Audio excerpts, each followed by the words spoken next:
Okay, hello first grade friends. Last time in our video about three-dimensional forms, we learned about this cool form, the cube, and the cube is pretty awesome. Let's first remember, how many sides does a cube have? It has 1, 2, 3, 4, and then on the sides 5 and 6. So 6 sides on the cube, and all the sides are the same shape. They make a square on every single side. So the cube is pretty neat, and hopefully you guys made some really cool toothpick cubes. I know my little boy, he even made more until his was like this gigantic crazy thing. I should have taken a picture and shown you. But today we're going to learn about another 6-sided form. This is interesting. This is just a butter box, but I've got a bunch of them here, different shapes and sizes. This also has 6 sides, 1, 2, 3, 4, 5, and 6. Oh, so it must be a cube. But it's not, because the sides don't make that magic shape of the square. They make a rectangle. All the sides are a rectangular shape. This shape is called a rectangular prism, and it's a really cool three-dimensional form. And I started looking at the rectangular prisms that I gathered up, and I was like, what kind of cool art project could we do with a rectangular prism? And I remembered this really fun project I used to do when I was a little girl, just your age, and it was a lot of fun. I did it oftentimes with a tissue box because I already had this one thing done to it. On your rectangular prism, you're going to need a grown-up's help to do this one part. Somewhere on one of the sides, you need to cut a hole. The hole doesn't have to go clear to the edges. It just needs to be somewhere there needs to be a hole. Now, I did that with a knife, and I stabbed it in, and I did that. I've already finished mine right here. I've cut this really great hole in this box, and it's ready to go.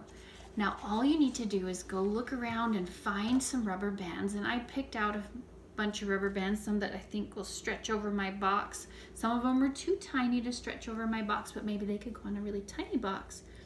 And I'm going to stretch these over my rectangular prism, and I'm going to make the rubber band go over the hole. I'm going to find another one. This is a different rubber band.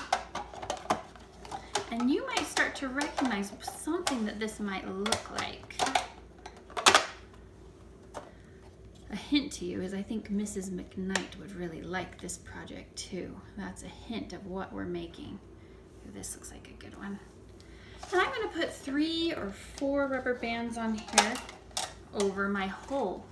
Are you starting to get an idea of what this might be? What do you think? Are you starting to think about it? Is it starting to look a little bit like a guitar or something that you can strum? Now, right now, this isn't going to sound very pretty. We need to lift these rubber bands a little bit off of the cardboard. So just find 2 old pencils that you have around, and you're going to slide them underneath all the rubber bands to one side of the hole so it lifts them up, and all the way on the other side so it lifts them up. Now check this out. This is my favorite part. Listen close.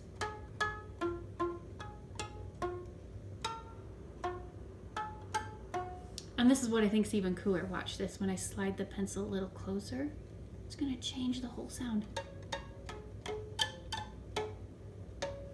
Or if I take the rubber bands and I stretch them even tighter, so they're really tight, it's going to change the sound too.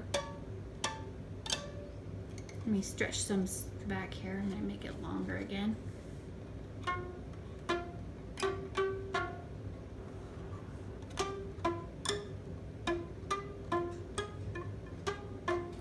I just made a musical instrument out of a rectangular prism. It's a lot of fun. If you want to get really crazy and get some markers or pieces of paper and decorate this and turn it into something really exciting, you're always welcome to. If you make something really cool, send a picture and I would love to see it. All right, I miss you first graders so much. Have a great day.